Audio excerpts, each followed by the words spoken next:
Jo's pastry case is out of the oven and ready for the filling. I'm going to go straight in with my crunchy bacon lardons. Pop those into the bottom, so they've cooled down slightly now.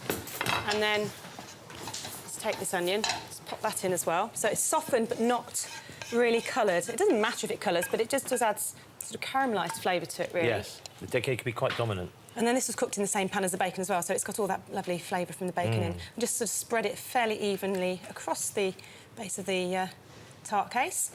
And then I'm going to make a really nice, rich custard filling. So we've got 3 eggs.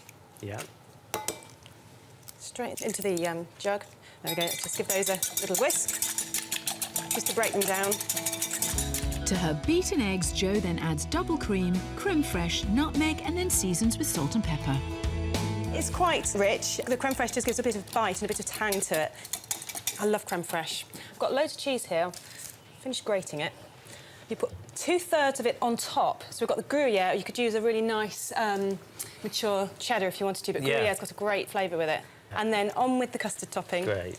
And then the other 2/3, I'm actually going to add part of the way through cooking. OK, yeah. Because if you put it all on at the beginning, it can just sink to the bottom. So if I put it on towards the end, then it'll go really nice and golden and sort of cheesy on top. So this goes in the oven. It's on about 170 for about 25 minutes until it's just set.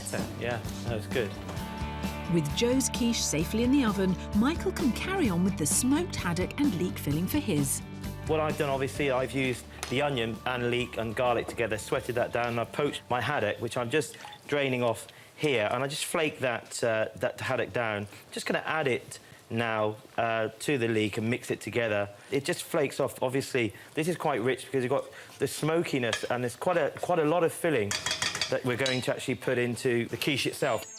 Once the ingredients for the filling are mixed together, they can be added to the baked pastry case. Just out of interest, would you ever let your pastry case go golden at all? It's definitely dry and cooked, but it's not as golden as what yours was, because obviously yours have got the tomato in as well.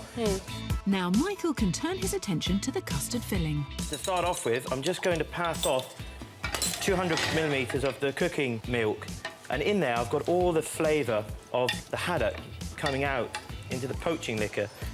After passing through a sieve, Michael adds thick double cream and seasons with salt and white pepper. Give it a good whisk, and then we've got 3 eggs, whole eggs, which you're going to put into there. So it's a much looser consistency, isn't it? It is. The one that I just put in. So we're going to put that in here.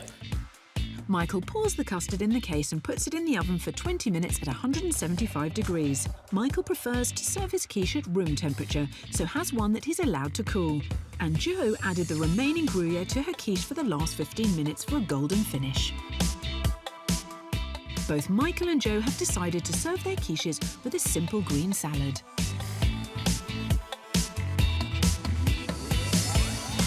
There we go. Brilliant, here we are. OK. So, there we go. There's my perfect classic smoked haddock and leek quiche. And there's my perfect classic quiche Lorraine. Well done. And you.